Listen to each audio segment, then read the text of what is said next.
that there was a need to start focusing more of the Chamber's efforts on energy policy and talk about a lot of the positive things that are happening with energy in this country.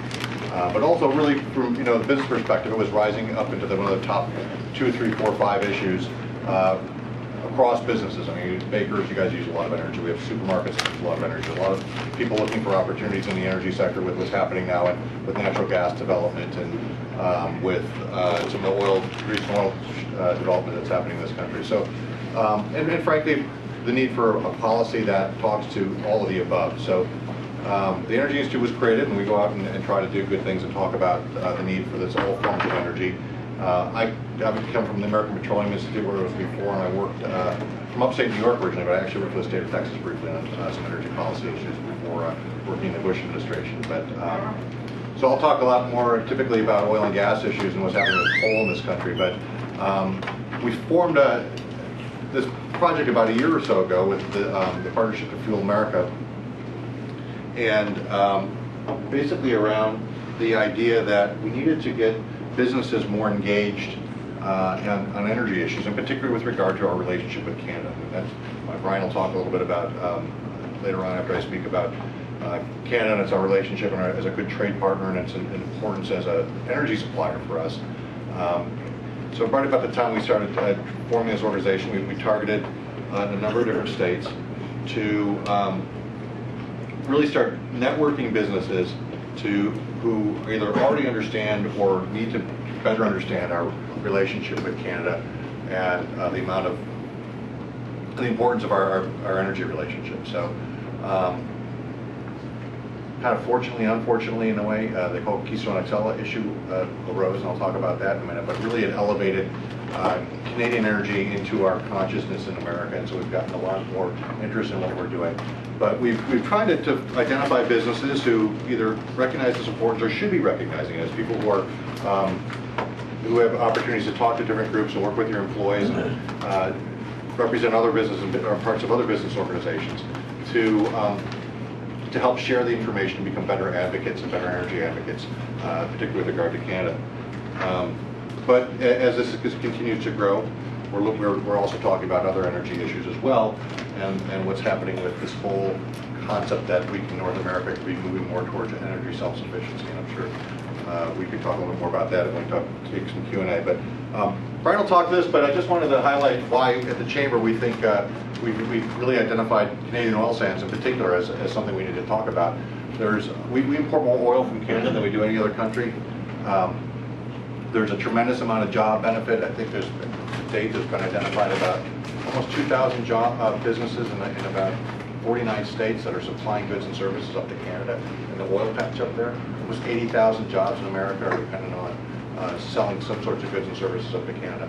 And it's a great, reliable source of power and energy that comes down from there, and we're going to continue to promote that as important. And this project, we're going to try to communicate to you and other businesses on why that's important. So as I mentioned, we're identified 11 states that we're trying to build this small business network in. Iowa's missing because right in the middle there, because there's too much going on in Iowa, and with the politics and our messages would be lost, and there's so much happening there, so we figured our resources would be better dedicated in other places. But looking at the map, most of the states are in the Midwest because you're already receiving a lot of Canadian energy. You're already receiving a lot of power, and you're receiving a lot of oil that's already coming into these areas and being used in refineries and helping to fuel a lot of your commerce and your business already. We also picked some of those states a little bit further west because obviously the pipeline was going through there, and there was a lot of need to get out and continue to talk about and promote the need to develop a pipeline. We've identified a lot of businesses who have joined our organization who understand the immediate benefit to them of having this pipeline built through their states. So we've as I mentioned, we're trying to identify business and business organizations. We have grown from 144 to probably by the end of this week we'll be up almost 300.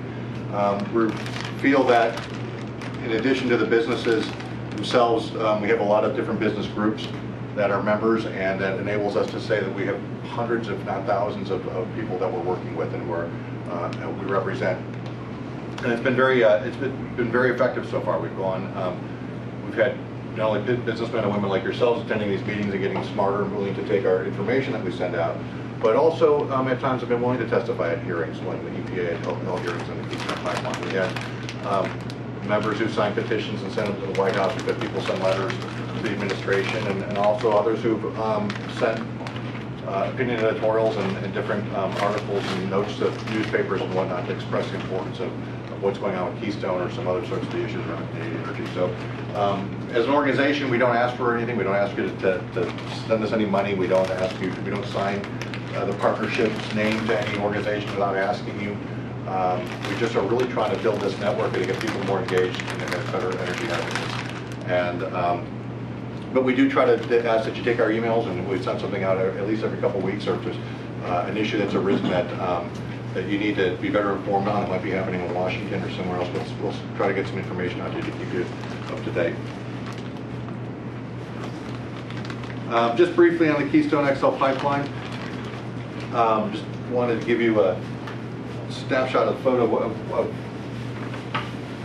a drawing of what was supposed to be the Keystone pipeline. For us at the Chamber, it was a no-brainer support. This is a $7 billion investment by a private company. 1,600 miles of pipeline that will bring somewhere between 70,000 and 100,000 barrels of oil into the country a day. The immediate benefit was about 13,000 jobs. I think we identified about 6,000 jobs for Missouri alone that would benefit from having the pipeline built. But I'm sorry, not 6,000. It was about 2,000. But it's just been mired. I mean, the president has back in January, when Congress had passed some legislation that said he had to make a decision one way or the other by the end of February on whether to allow the pipeline to go forward or not. It requires a presidential permit because it goes across the border, but most pipelines that are built in the United States don't require that sort of a permit. But when the president rejected it, he expressed that there was some concerns raised in Nebraska about the pipeline route. And so TransCanada then did two things. One is they decided to move forward on the southern portion that doesn't require a presidential permit. And they begin building that this summer.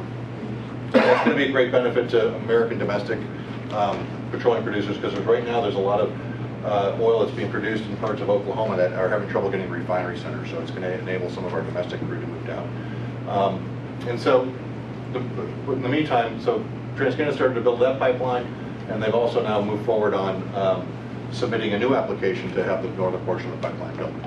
They just this past summer they finished working with the state of Nebraska, and they're moving this part slightly to the east of around some portions that were deemed to be of concern to the state and to the citizens there. And the next step is we're now waiting for the state agency to finish reviewing what the proposal they put forth, and then the governor is going to make a decision hopefully this fall on whether to put forward his recommendation to the administration. So President Obama has indicated he won't make a decision anytime soon, even if the recommendation comes from Nebraska.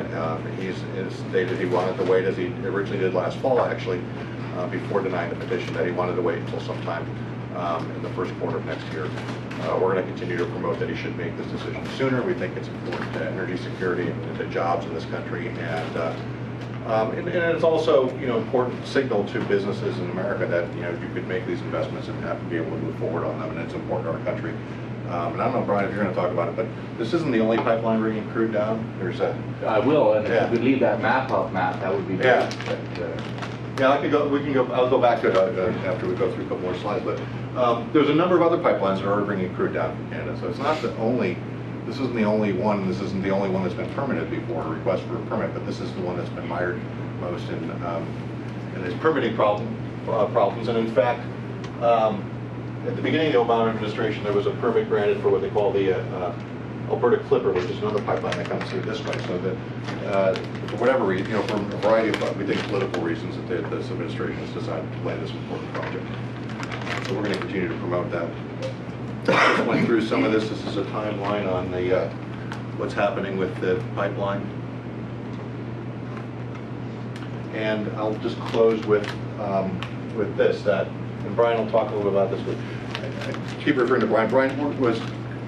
We're happy to have him here with us today. We did an event in Jefferson City back in the spring, and we're going to continue to try to come and do events in different parts of Missouri every so many months or so to try to, I'm going to other states to do the same thing, just to help continue to educate people and bring in more partners and keep people who are interested in energy issues informed about what's going on, and so you can be smarter advocates about energy. But where I'm often looking for other people to come help out, and there's some different issues that have arisen or people are interested in, and so I try to get other speakers to come in. But in particular, Brian's come down from the Council in Chicago to help, elevate and highlight some more things about this importance of our relationship with Canada, and he'll be able to talk some more about what's happening with energy there and some energy policy, but also directly to the benefits that it has to people here in Missouri and to business and industry here in our country. So I'm happy to go back to that. But just a short plug then at the end with the partnership. If you haven't already joined, we'd love to have you join us and lend your voice to these issues and what's going on. You're going to continue to hear more and more about this potential opportunity with what's happening in Canadian oil sands development, what's happening here in places like Pennsylvania and North Dakota and some other more and more states who are interested in knowing what's going on with this shale development. It's also wanting to know what's going on with coal in this country and why there's policies opposing the use of coal and the inability to build new coal-fired power plants. And so what's happening with opportunity, and what's happening with the prospects for energy development. And we're starting to hear more and more from the think tank leaders and the economists that looking at the projections and these resources that we couldn't get at before that we're now able to do with new technologies, that we're moving more towards this, possibly a North American energy self-sufficient continent. So it's a tremendous opportunity here, but there's also some tremendous barriers. So we're going to keep trying to keep you informed about that and keep you engaged, and hopefully you'll be willing to join our partnership, and so we can continue to send you information and keep you involved. So thank you. I'll turn it over to Brian, and then I'm too happy to take some more questions and answers, or answer some questions at the end there, but I'll go back to the slide if you want it up. Well, thanks very much, and thanks to Matt and his colleagues at the U.S. Chamber for the opportunity to be with you today.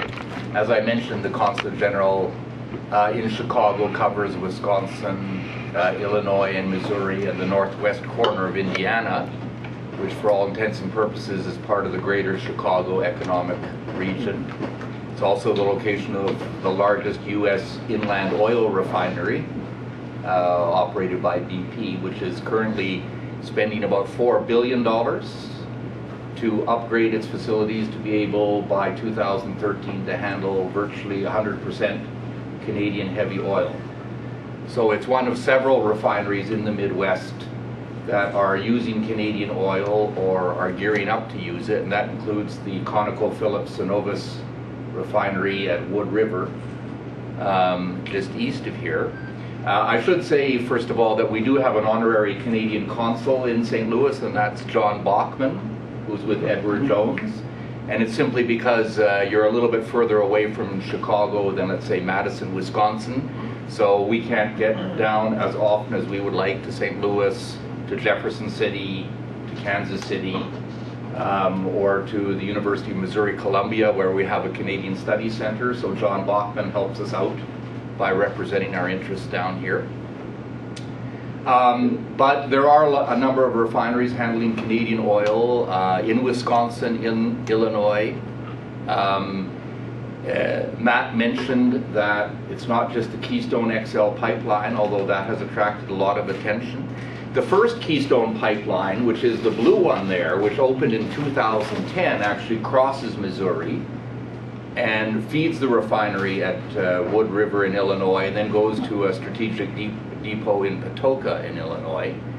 That was permitted in 2009 at a time when the U.S. Department of State, which is responsible for the permit, recognized the importance of Canadian oil, sands oil, as a strategic resource that would reduce the U.S. dependence on imports from other parts of the world. And we think a lot of that logic still applies. Governor Nixon in Missouri has been an outspoken supporter in the last 6 months of another major pipeline project. So there's another company called Enbridge, which actually has a very significant Midwest U.S. pipeline network, whose pipeline runs from Duluth and Superior in Wisconsin, right at the tip of Lake Superior there, down through Wisconsin, into Illinois. Right now it comes down south through Missouri to Cushing, Oklahoma, which is the big oil depot, and Enbridge also runs a major pipeline around the bottom of Lake Michigan, back up through Michigan and into Canada. And they are undergoing a significant expansion of that pipeline from Chicago through Illinois and Missouri and down to Cushing, which is going to bring significant economic benefits during the construction phase and during the operating phase. And Governor Nixon has been very supportive. So one of the things we try and do, I'm getting a bit ahead of myself here, is when we speak about pipelines and the energy infrastructure that binds the US and Canada, people can look at that one map there which shows the Keystone XL pipeline, but if they look at a map that covers everything, all the existing pipelines that link our two countries together, or indeed link the US East with the US West, if they look at electricity infrastructure and the grid that links Canada and the US north to south, it's rather significant, and it's a pretty crowded map. So it's not as though the Keystone XL pipeline is something new in terms of the construction of pipelines that link the resources of Canada to the US. Canadian Ambassador Gary Doer and US Ambassador David Jacobson often speak together. They were just in Calgary at the Global Business Forum, or in Banff, Alberta, close to Calgary at the Global Business Forum. So just a couple of quotes and then I'll move on. So Ambassador Jacobson, who happens to come from Chicago, your ambassador to Canada, he said, "To me the relationship is strong because when we have differences, we talk about them, we don't get into fights, we don't fuss." Ambassador Doer said in talking about the Keystone XL pipeline, "I bet 6 beer will get the Keystone project done after the election campaign. Getting it through Nebraska is a bit slower, but the biggest part of that is that the majority of the American public want the Keystone XL pipeline to go ahead. My bottom line view," our ambassador said, "is we're not all love, trust, and pixie dust, but it is a relationship based on standing together on international situations, and it's about all the economic imperatives." So that's what I'd basically like to talk about today, is maybe the broader picture, because when we talk about the energy relationship, we like to talk about it being a partnership. We describe the Canadian oil sands as a shared North American resource. It contributes both to North American prosperity and North American security. As Matt said, amongst US audiences, it's not widely recognized that Canada is by far the major supplier of US energy. And it's not just oil. It's natural gas, although things are changing quickly there. It's uranium for nuclear power. And it's, in particular, one of the things I focus on is it's hydro, which is an important energy component in the US Midwest, particularly in states like Minnesota and Wisconsin, and it's getting stronger because the Canadian province of Manitoba, which is straight to the north of the original Keystone pipeline there, has significant hydroelectric resources and is expanding them considerably to meet the needs of Minnesota and Wisconsin. I'd like to talk more broadly, before I talk about energy, about the bilateral trade relationship. So in 2011, at a time when we were still recovering from the economic downturn of 2008, our bilateral trade was close to $680 billion.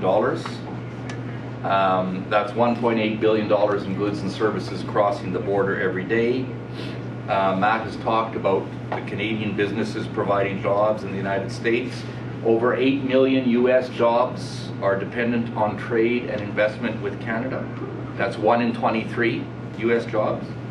Canada is the top export destination for 35 states. For example, in 2011, Missouri exported almost $4.3 billion to Canada.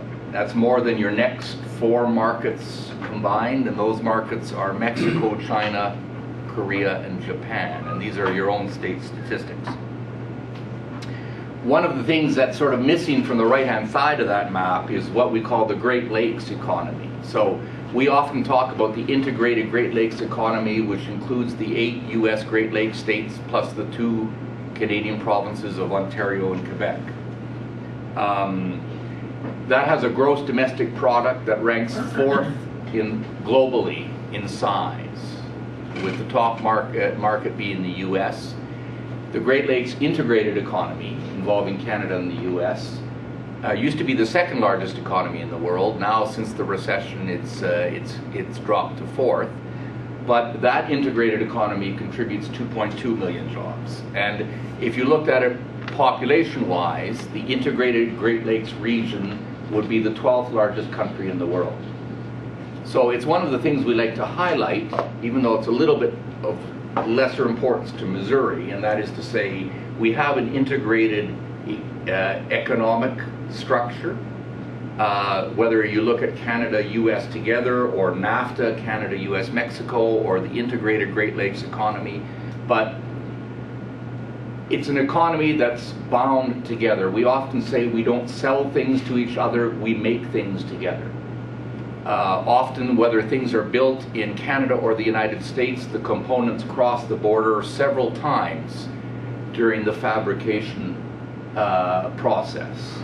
So we have integrated supply chains, we have an integrated trade and investment relationship, we have an integrated energy infrastructure, and it's sort of that integration that we like to talk about when we talk about the importance of Canadian energy. I've mentioned that the infrastructure includes oil and gas pipeline networks and electricity grids. We're a strategic and the largest supplier of energy. I've mentioned that already. And the point we often like to make that people miss here in the United States is that we're right next door. We're a friendly ally. We're a stable democratic country. And the oil sands market is basically open. We don't have a national oil company in Canada. The oil and gas sector are open to private sector investment. And we consider that that's very important. This is one of the last areas in the world where you can really say that the private sector is welcome to come and invest in the oil sands development, particularly with all of its potential. Some of my statistics might differ from Matt's just a little bit. Canadian oil production is forecast to increase from 2.8 million barrels per day in 2010 to 4.7 million barrels per day in 2025. As I said, it's open to the market. Our reserves are ranked 3rd globally in the world after Saudi Arabia and Venezuela.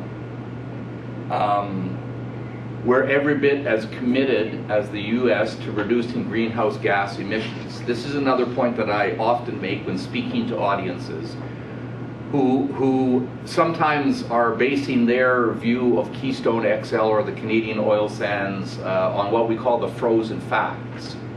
Facts are dredged up from the way we used to do things 20 years ago in developing oil and gas and applied today to the way we would build or operate pipelines like Keystone XL. And what we're trying to do in a lot of our public speaking is counter those frozen facts by saying that the way we do things today is not the way we did 20 or 30 years ago. The technology is different. Our commitment in both Canada and the United States to reducing greenhouse gas emissions from the use of fossil fuels is different. Our regulatory processes are much tougher. Our transparency methods are much greater. We no longer just do things without consulting landowners, or in Canada, First Nations, in the United States, Native Americans or Indian tribes, consulting the public, being more transparent about what it is we do and how we do it. These are all things that are radically different now than they were 20 years ago.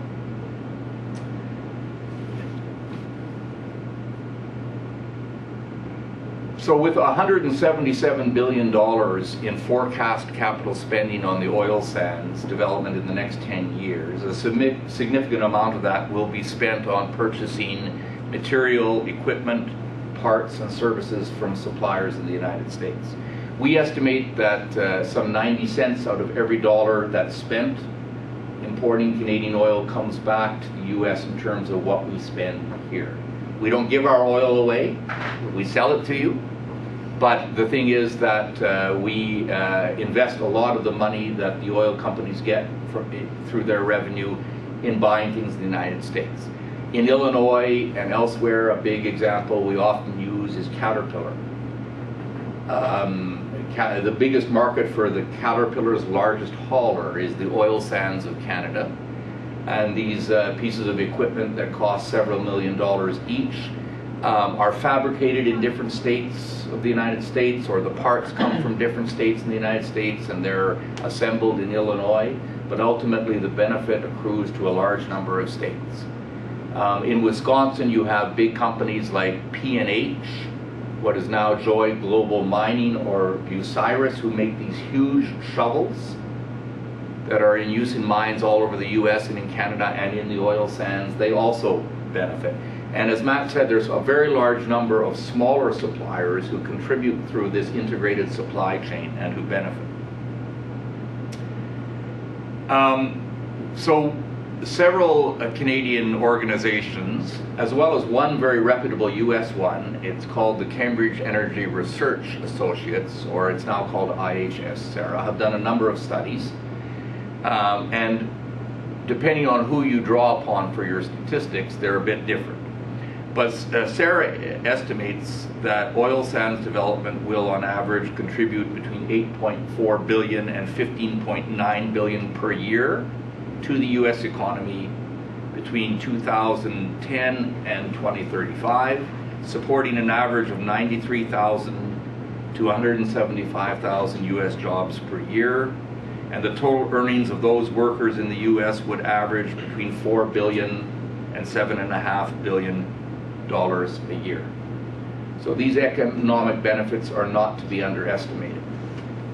One of the key constraints to all of this economic activity is the pipeline infrastructure, and that's why Keystone XL to us is seen as very important, as are plans like Enbridge's efforts to expand its current pipeline capacity. I mentioned, though, that we're also tackling the environmental issues, and this is another aspect that I think people do not always understand, and one I like to emphasize, because I think there is a good environmental story to be told with what is happening in the oil sands. So greenhouse gas emissions intensity, that is per barrel, have been reduced by almost 30% since 1990.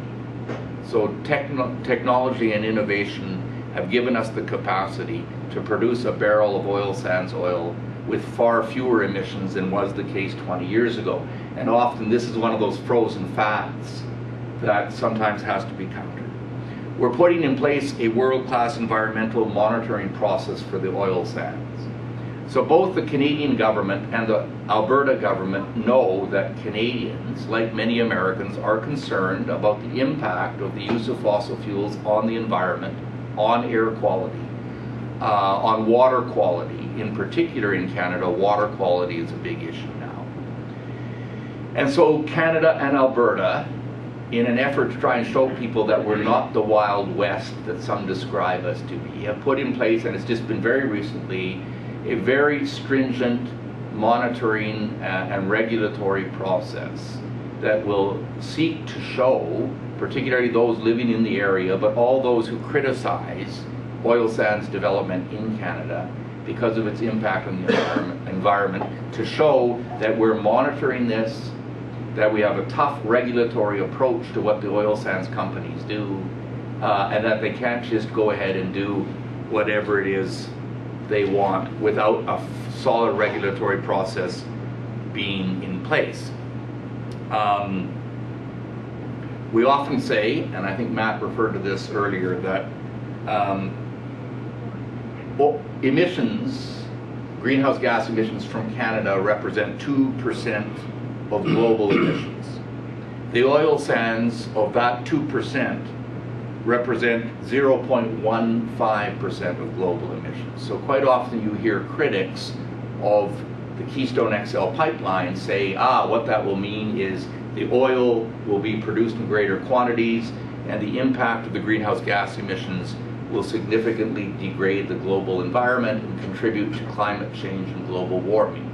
We try and put this in context. And in particular, although this is not a point that I often make in the United States, if you set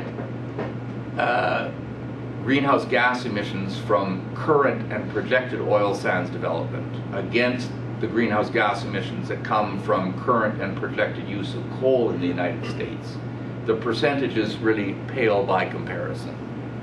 As I say, it's not a point that I often make because I know it's a sensitive one here, but when we talk with people who criticize the emissions from the oil sands, it is one that we feel we have to make. We also like to point out that Alberta in 2007 was the first jurisdiction to regulate large emitters of greenhouse gases, industrial emitters of greenhouse gases.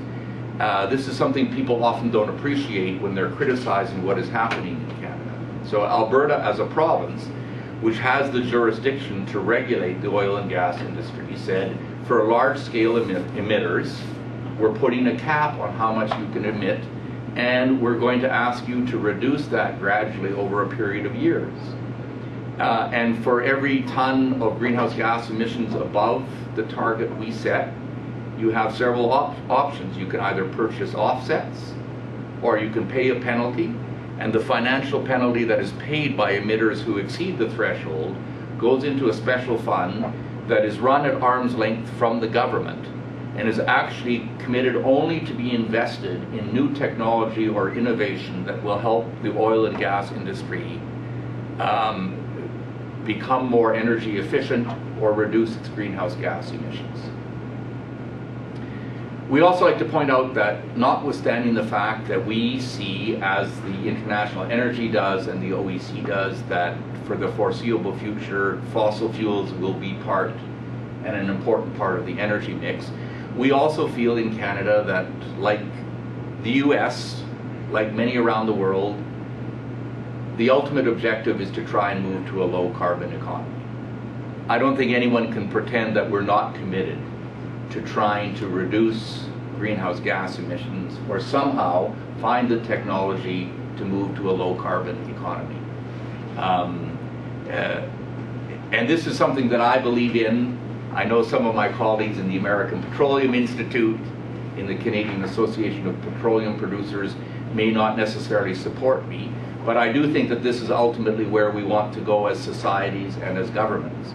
So the US government under President Obama and the Canadian government under Prime Minister Harper have launched something called a Clean Energy Dialogue. They started that in 2009, and the idea is to invest in technologies that will help reduce the impact of our energy use on both sides of the border. This is the way we tackle issues associated with the Great Lakes. We realize that we can't clean up and preserve and protect the Great Lakes unless we do it together on both sides of the border. So that's what we're doing on the energy side as well. So what the Clean Energy Dialogue is doing is investing significant sums of money in things like carbon capture and storage. There are some huge demonstration projects now underway to look at large-scale commercialization of carbon capture and storage, or developing new technologies that allow us to use coal more cleanly, to produce oil with fewer emissions, a whole range of things. And I would just sort of mention that to you as something to focus on. So I can give you a lot more facts and figures about the importance of the oil sands and what is happening there. Maybe that could come out through questions. I just wanted to cover some of the broader issues right now. There's an information package that we put together for you, which has some fact sheets on the broad nature of the energy relationship. Because as I've mentioned, it's not just oil. There's a fact sheet on the oil sands, which will cover some of the things in greater detail. The Canadian Association of Petroleum Producers has produced a little booklet on Canada's oil sands, and there's a variety of things like that. So maybe I could just stop there. I don't know how much time we have, Matt, in case some of you have to get away at 1 o'clock, and if you have any questions, I'll be happy to answer them. And I'll just make one additional point about something that Brian said about that carbon capture. And then when I was talking about also what we're promoting at the Chamber, you hear a lot of discussion today about, about this energy policy moving forward, and you're hearing about all these benefits that are happening at businesses and economy in places where we're getting at energy that we couldn't get at before, in places in Pennsylvania and North Dakota and whatnot. And just to frame it, these advancements that are happening in technology are just moving so quickly, and they're enabling us to get at resources that we hadn't known were happening before. But in the policy dialogue and these conversations, people often think of it being innovative and innovations that in particular with energy, they think about wind and solar and battery technology and how we're going to make things more efficient, all of which are important, and they're all important, and things are moving in that direction. But at the same time, there's tremendous innovations that are happening in some of the conventional and extractive industries that are happening as well. As Brian was saying, there's images that are frozen in time, and I think of not just with Canadian oil sands and with the mining, but in the oil industry where everybody has a vision of we all see those black and white photos of the geysers, coming out of some place in East Texas. But the innovations that are happening are enabling us to not only get at these resources, they're also enabling them to be more efficient and cleaner. The technology that they're using to get at this shale oil and shale gas are marrying old technology, federal extraction, with new directional drilling technology that using GPS and all these other sorts of things to get at it. In Canada, they, in addition to mining the oil sands, which they did, most of the resources are going to be able to be tapped by utilizing other means. One of them is using directional drilling. It's called in situ. And the footprint is so much smaller and it's so much more efficient than it had been to get at what at the time was the low-hanging fruit of them and able to mine it. So just to keep that in mind, and it has to do with every industry, that these innovations are happening rapidly, and they're enabling us to not only get the resource, but do it more cleanly. And we have to remove some of these barriers that people are putting in place and allowing us to do that. You mentioned coal, the CCS, that in this country there's this big effort to try to stop using coal altogether. The ability to permit a new power plant that uses coal has just gone away in the last year, in particular with some of the new regulations that are going on. But we'd like to believe that we should be using these resources, and we also like to believe that advancements in technology are going to enable us to utilize carbon capture and storage, and that should make these some of these products even more desirable, and some of these resources even more desirable going forward. So just wanted to keep that in mind, and you should be concerned about your energy mix. You should be concerned about where not only the words are coming from into this country, but also our own ability to produce it and produce it more efficiency, because we're going to need all of it. I didn't utilize the slide that you were saying. All the projections continue to show that we're going to need coal and oil and gas, and renewables have a role, and they're going to have a role going forward, but it's not going to happen overnight. And to fuel business and economies and to create jobs, we're going to need all these resources. So I'll leave you with that, and then go ahead, Ryan. Maybe I'll just make a couple of extra points, if I could, because I think this is important. So, in an effort to look at these issues more broadly, we did a big project last year with the Chicago Council on Global Affairs, which is interested in looking at where the U.S. will be in terms of its energy needs, in the next quarter century. And we supported that project, including taking a leadership group from the Chicago Council up to northern Canada to visit northern Manitoba, to see hydro, to visit the oil sands, to see some of the big carbon capture and storage projects underway in southern Saskatchewan, which is where the US and Canada have decided to invest a lot of money on CCS because of the geological structures there. And then we had a big meeting in Chicago where we invited in not everyone who was supportive of the oil and gas industry, including some environmental groups that are critical of Keystone XL and particularly the oil sands, because we see the debate over Keystone XL as not being about a pipeline. It's about oil and oil sands oil. And I think, you know, our Prime Minister has made the point that we feel Keystone XL will ultimately be built, but the oil will not stay in the ground. Canadian oil will find a market.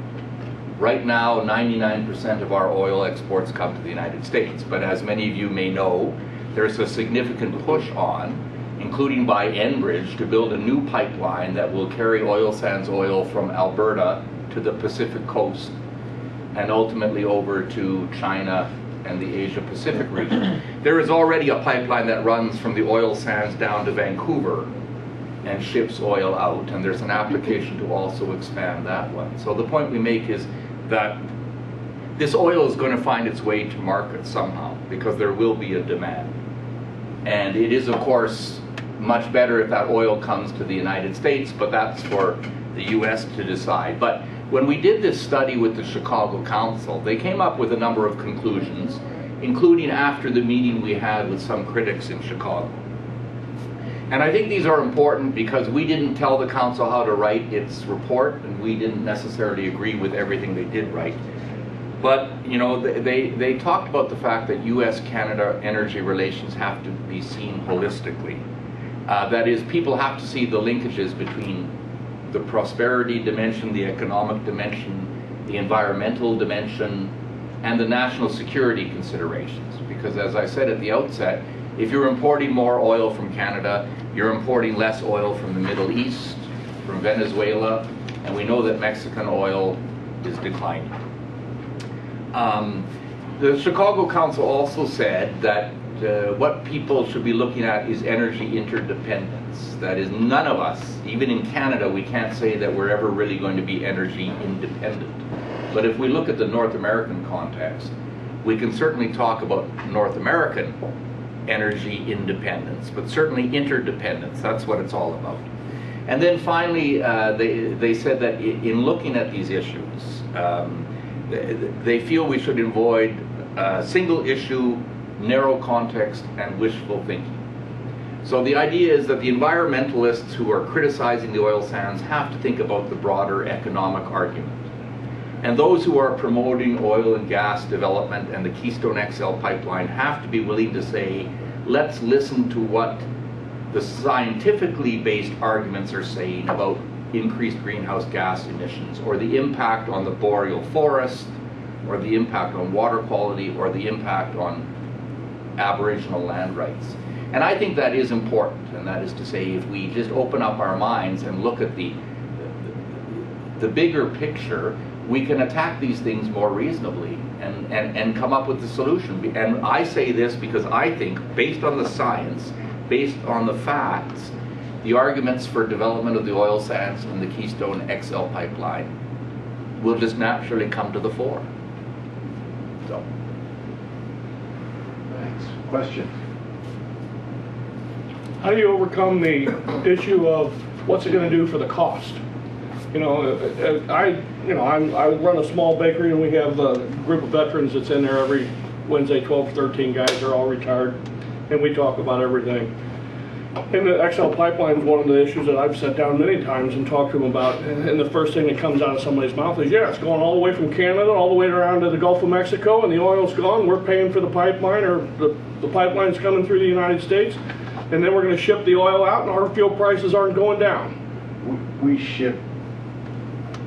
That's I know it's a perception. That's the perception of the general public. I've had this, and Brian, we could talk about a lot of times. The question that there is a perception, but there's a few things that play to that. First, as I say, is we know we have energy demand here, and it's going to find markets, and so the easiest market for it to go to is the United States. And what I don't have on this map is the distribution system of pipelines that come from the refining center in the Midwest, as well as in the Gulf Coast, and redistribute oil all over. Now in Virginia, there's a pipeline that ends that comes up from down here and runs all the way up towards my house, and then about 30 miles from my house in Virginia.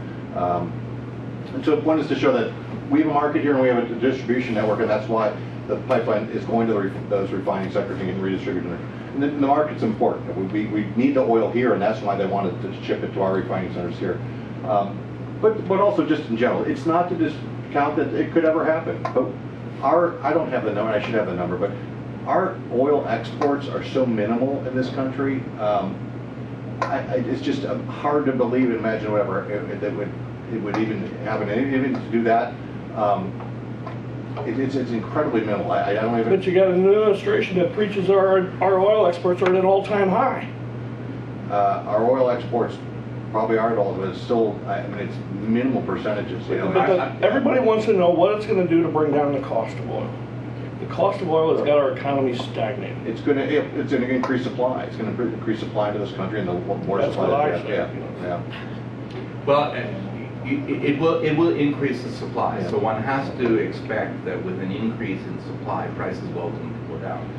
I'm not a market expert on oil companies and how they market their product. The fact of the matter is, I think that there is a discount on Canadian oil sands crude right now in the Midwest because it's sort of trapped in Cushing, Oklahoma, and that depresses the price. But in the long term, the demand is going to increase to the point where you're going to need to get more oil down here, and ultimately across the United States, I think the price situation will be such that nationally you'll be paying less. The other thing I mentioned about the pipeline coming from this portion being done, and how businesses find markets, or there's a market that needs to be filled. And Brian was talking about this Enbridge pipeline and some of the others that are expand already. Enbridge is turning a pipeline around that ran from the Gulf Coast up to Cushing in order to help alleviate some of their glut of oil, and so there's some benefit there. But in addition to this one being built, one of the other things that's happened is in North Dakota, with all the development that's happening up there and along this border, there's a lot of oil that's being trapped and it's having trouble reaching markets, and again, challenges with building infrastructure. They're put on-ramps in Montana, in the eastern part of the state, to get some of the domestic crude that's being developed, our own domestic crude that's being developed in that portion of the country down into those refining centers as well. So there's tremendous benefit for domestic producers here in this country. I'll be in North Dakota again next week. This is my third or fourth trip in the last less than a year, and the economic boom that's happening up there is just amazing. At 3% unemployment, they can't get enough workers going on. But one of the things that they keep saying is looking at not just this, but how are we going to get other infrastructure built? We can't get something like this done. How are we going to get that power out, or that crude out of there? And I remind them sometimes when I've gone up there to talk, their population's been pretty stable for about 100 years. There's been very little economic development and advancements happening in North Dakota. But back in the early 90s, they were the state that was supposed to have the greatest wind energy development. But it's stalled for the same reason that we're having here, is they can't get the energy out of they can't get transmission lines built, they can't get infrastructure built to move the wind power out of there. So it's never really happened. They were supposed to be the OPEC of wind in this country, and it hasn't happened there. That's unfortunate. It's a real challenge. I have a whole other presentation I can do about infrastructure challenges and getting the permits done.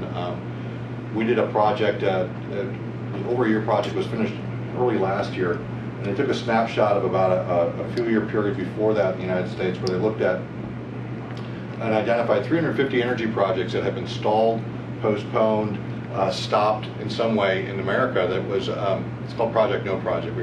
That was about $1.1 trillion of investment in over 100,000 some jobs in America to build energy infrastructure, only energy infrastructure. And the interesting part about it was all due to regulations and permit challenges. Over 45% of those projects were alternative energy projects. So some of the same people who are promoting these and when we promote, we need alternative energies, or the same ones, for the same instances as blocking wind power, solar power, these projects off of Massachusetts that's been waiting 9 years to build a wind farm. These sorts of things. So it's not just conventional resources, it's also these the renewables as well, and so we have some real challenges. He was talking about environmentalists. The thought came to my mind, that's like dealing with radical Muslims. Well, I wouldn't go that far. But how do we overcome this though? Well, but this is what I've been talking about, is that you have to avoid this narrow context, single issue thinking. And I think the way you do this is by trying to address some of these concerns to say, you know what?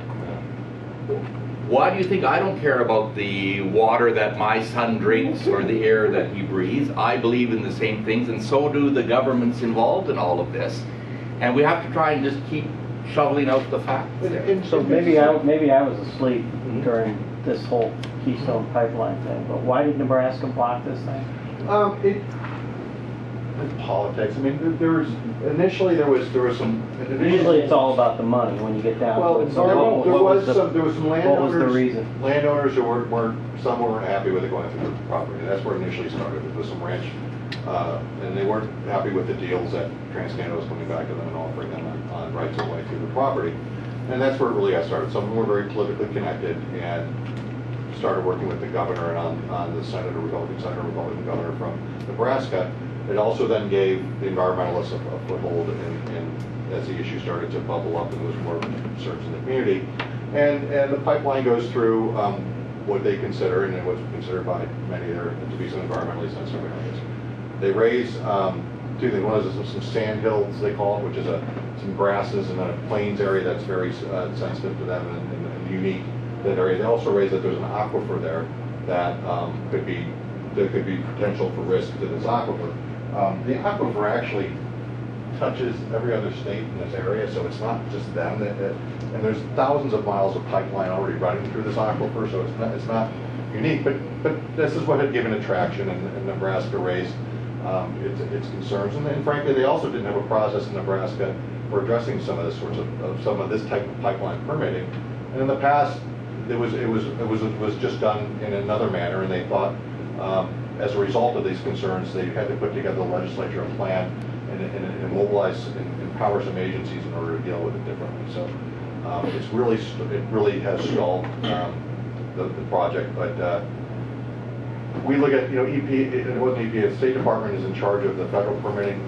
They did 3.5 years worth of environmental impact statements, which is unusual. And there was three done total.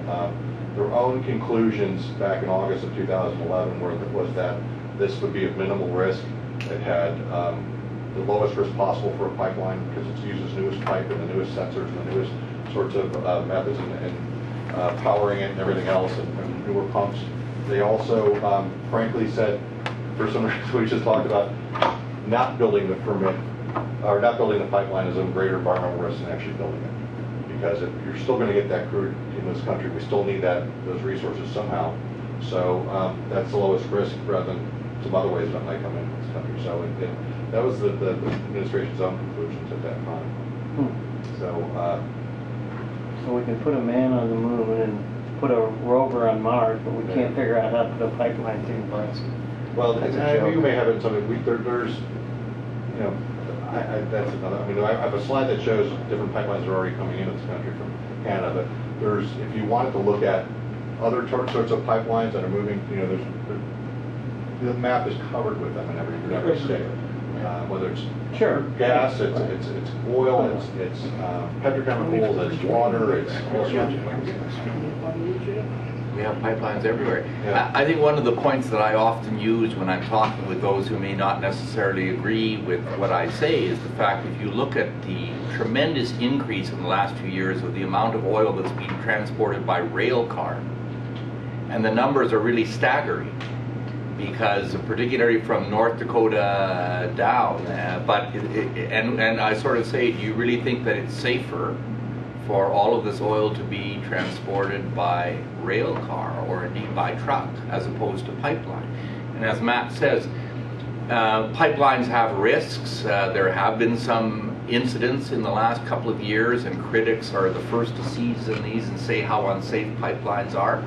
But the fact is that a newly constructed pipeline using some of the latest technology, particularly in the steel that's used and in the monitoring technology, is probably the safest way to go as opposed to seeing all of the oil that's being transported above ground right now. I've actually had after speaking, they had a chamber member who called me up and said, don't forget you represent the rail line industry also. But, so it's nothing to diminish that, to take away from them. But I just spoke to the Missouri Trucking Association this morning too. But there's a tremendous opportunity here, and this is an unfortunate circumstance. So it is centered around fair politics of the issue, and A lot of people out of jobs. Yeah. And like this you nonsense. know, when we go to meet in some of those states, we have an interesting mix of small businessmen and women who come in and you'll see the immediate benefit. We always talk about we have steakhouse owners who are members of the partnership. We have a lot of the fuel retailers. We have auto parts store owners and whatnot. We actually had a gentleman come and testify in a Senate Labor Committee hearing that Senate asked us to bring somebody in, a small businessman named owns in a very small town in South Dakota, southwest corner there, owns a office supply company. And he just talked about the tremendous amount of jobs that are going to be created and how it helps him. And for a county of 4,000 people to have $250,000 in tax dollars coming in when they're building this, and then from the company, and then in additional property tax, he said we can't raise that kind of revenue in our county. And we need a new school built, and we're going to do these things once this project gets built, and it's going to mean additional benefit to the construction companies, and you know, we're going to need to hire more teachers, we're going to need more roads built, and you know, all these sorts of things that are going to be beneficial to the economies there. So it's not hard to connect the dots, but we just need to continue to find ways to help people be armed with better information and really help open their eyes a little more to what's going on. If you look at when Keystone, the first Keystone was being built, so TransCanada could come in here, and we had several presentations here in Missouri, you know, district by district, county by county. How much was spent in hotel accommodation, how much was spent in buying meals for the construction companies, hiring local labor. And Enbridge has done the same thing, and the governor has referred to that openly as to what would be the impact of their expansion plans here in the state. And I think there's a lot to be said if people know more about that. The oil sands are undergoing a tremendous boom in Canada. They're desperately short of skilled labor. And so the province of Alberta has been down into several US states, and they're coming down into the Midwest now. They need crane operators, they need pipe fitters, they need steam fitters, they need sheet and electrical workers. And some of these trades, certainly using my own experience around Chicago, where some of these trades have 50% unemployment, they're saying, when can we go? And you know, there's so we're working on certification because we have different certification processes and things like that. But they always have two questions. They say, can I get publicly funded health care? And the answer is yes. And can I get my kids into public school with no problems? And the answer to that is yes. So Alberta is desperate to come down to the U.S. and hire these skilled trades, because a lot of them are unemployed or underemployed here, and yet they're desperately needed up north. One of the additional benefits I just want to raise too is there's some of the people on the pipeline route have noticed they've had trouble getting power lines built for some of the same reasons of getting infrastructure into towns. So because they have to put so much power into these pumps in order to power every mile along the pipeline route, they're going to have to bring in some pretty high voltage power lines that are going to have additional benefit to small manufacturers in some areas, and so they're going to be able to move manufacturing into some of those communities, because now they weren't able to have power lines run into those areas before. Now they're going to have the ability to just from the pipeline pumps that are going to be fueled, they're going to have those same benefit of bringing power into those communities and that they haven't had before. So some interesting residual benefits.